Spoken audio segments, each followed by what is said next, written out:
जरा कल्पना कीजिए, अगर एक दिन तिरुपति बालाजी स्वयं मंदिर से बाहर निकल आए या फिर काशी विश्वनाथ स्वयं नगर की गलियों में निकल पड़े, पूरा देश हैरान रह जाएगा। लेकिन भारत में एक ऐसा मंदिर है जहां ऐसा हर साल होता है। यह हैं भगवान जगन्नाथ, और हर वर्ष वे अपने भाई बलभद्र और बहन सुभद्रा के साथ स्वयं मंदिर से बाहर निकलते हैं। लेकिन सबसे बड़ा प्रश्न है, आखिर भगवान जगन्नाथ हर साल अपना ही मंदिर क्यों छोड़ते हैं? यही वो रहस्य है जिसे आज हम इस यात्रा के माध्यम से समझेंगे।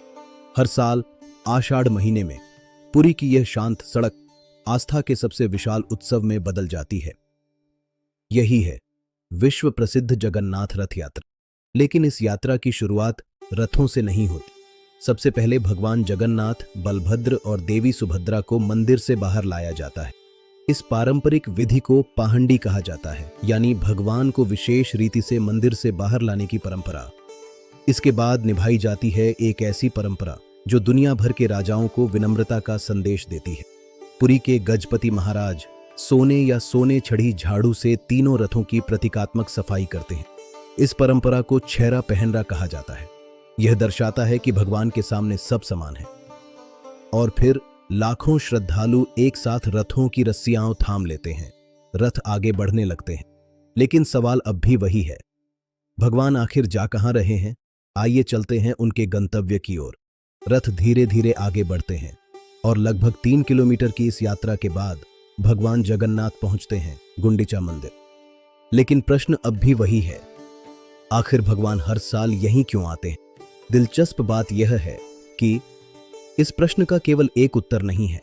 रथ यात्रा से जुड़ी कई परंपराएं आज भी प्रचलित हैं। मंदिर की परंपरा के अनुसार इस मंदिर का संबंध रानी गुंडिचा से माना जाता है। कहा जाता है कि उनकी भक्ति से प्रसन्न होकर भगवान हर वर्ष यहां पधारते हैं। वहीं भक्तों के बीच एक और लोकप्रिय मान्यता भी प्रचलित है। कई लोग इसे प्रेम पूर्वक भगवान की मौसी का घर भी कहते हैं। चाहे परंपरा कोई भी हो, इन सभी मान्यताओं का भाव एक ही है, भगवान स्वयं अपने भक्तों के बीच आते हैं। यहां 7 दिनों तक भगवान विराजमान रहते हैं। इस दौरान लाखों श्रद्धालु उनके दर्शन के लिए यहां आते हैं। गुंडिचा मंदिर के भीतर जिस पवित्र स्थान पर भगवान विराजमान होते हैं उसे अड़ापा मंडप कहा जाता है। यहीं होने वाले दर्शन अड़ापा दर्शन कहलाते हैं। माना जाता है कि इन दिनों दर्शन का फल कई गुना बढ़ जाता है।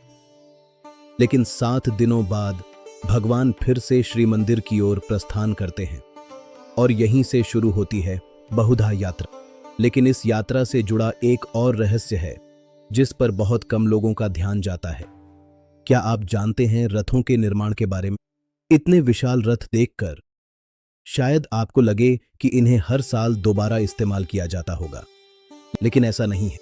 हर वर्ष अक्षय तृतीया से भगवान जगन्नाथ, बलभद्र और देवी सुभद्रा के लिए 3 नए रथों का निर्माण शुरू होता है। यह केवल निर्माण नहीं, बल्कि एक पवित्र परंपरा मानी जाती है जो पीढ़ियों से चली आ रही है।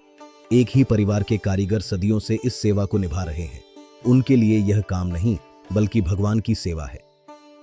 7 दिनों के बाद भगवान वापस श्री मंदिर की ओर प्रस्थान करते हैं। इस वापसी यात्रा को बहुधा यात्रा कहा जाता है।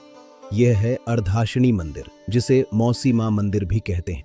मंदिर की परंपरा के अनुसार यहीं भगवान जगन्नाथ को उनका पसंदीदा प्रसाद पोढ़ा पीठा अर्पित किया जाता है। इसके बाद भगवान पुनः श्री मंदिर की ओर बढ़ते हैं, लेकिन उनकी वापसी भी एक अनोखी परंपरा से जुड़ी है। कहते हैं देवी लक्ष्मी भगवान जगन्नाथ से रुष्ट हो जाती हैं क्योंकि वे उन्हें साथ लिए बिना यात्रा पर निकल गए थे।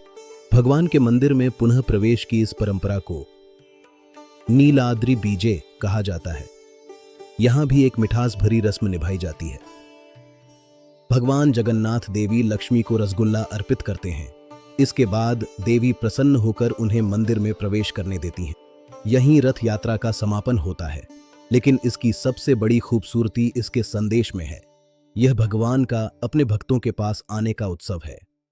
अगर आपको भी सनातन के ऐसे अर्थ जानना पसंद है तो स्पीक विद यूनिवर्स के साथ जुड़े रहिए। सनातन केवल मानने की नहीं, समझने की परंपरा है। जय जगन्नाथ।